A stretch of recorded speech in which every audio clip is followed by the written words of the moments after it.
मुखे झूलो देना प्लीज किटी।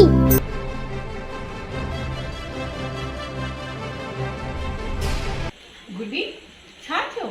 छो ईअं रुसी बीह रही आहीं बेटा? गुड्डी गुड्डी तोखे छा थियो आहे बेटा? कल्ह खां छो ईअं ऑफ मूड वेठी आहीं? ॾिसां वेठी कल्ह खां हिकदमि उदास वेठी आहीं। आख़िर थियो छा? मम्मी मुंहिंजा सभई दोस्त गंदा आहिनि गंदा। ईअं कॾहिं न चइबो आहे पंहिंजे फ्रेंड्स नाले।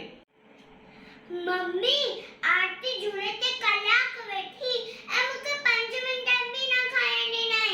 झूलो न ॾिनई त तूं गिस्कण खाई आहे न पुट? मूंखे झूलो ई खपंदो हो। तव्हांखे ख़बर आहे करण ने मूंखे धिको ॾिनो हो गंदी।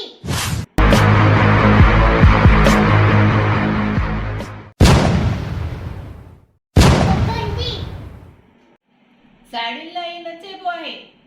दोस्तीअ में झगड़ो बि थींदो आहे ऐं प्यार बि। हाणे मां ॿाहिरि खेॾण न वेंदसि, घर में मोबाइल ते गेम्स खेॾंदसि। हाणे छॾ भई इहा कावड़। चओ तुंहिंजे गरम दिमाग़ ते थधे पाणीअ जा छंडा हणां? हणां? मम्मी मस्ती ना, मां मस्ती जे मूड में न आहियां। पर ईअं तुंहिंजो बर्थडे आहे।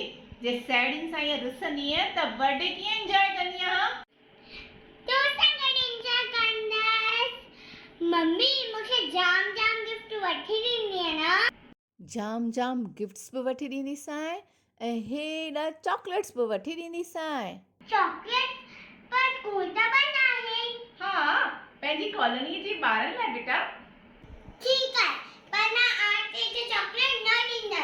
न, सभिनी खां पहिरीं चॉकलेट्स तूं आरतीअ खे ई ॾींदीअ।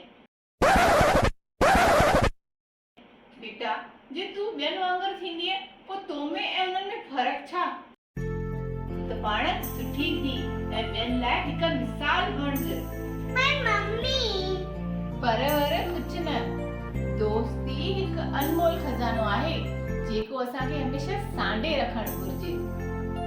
मम्मी मूंखे सभु सम्झ में अची वियो।